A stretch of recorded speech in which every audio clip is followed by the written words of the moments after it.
Basuki Purnama alias Ahok memenuhi panggilan Kejaksaan Agung untuk diperiksa sebagai saksi dalam kasus dugaan korupsi tata kelola minyak mentah dan produk kilang pada PT Pertamina Subholding dan kontraktor kontrak kerjasama tahun 2018-2023.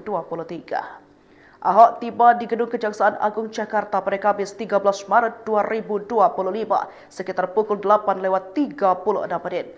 Mantan komisaris Pertamina ini hadir di Gedung Kejaksaan memakai kemeja batik coklat lengan panjang. Ahok juga terlihat menenteng sebuah buku coklat.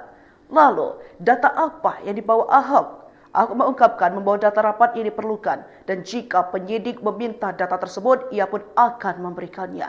Dalam kasus ini, Kejagung telah menetapkan 9 tersangka yang saat ini sudah ditahan.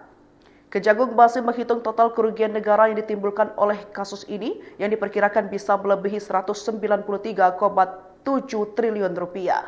Angka ini merujuk pada kerugian yang tercatat pada tahun 2023, sementara penyidik kasus ini mencakup periode 2018 hingga 2023.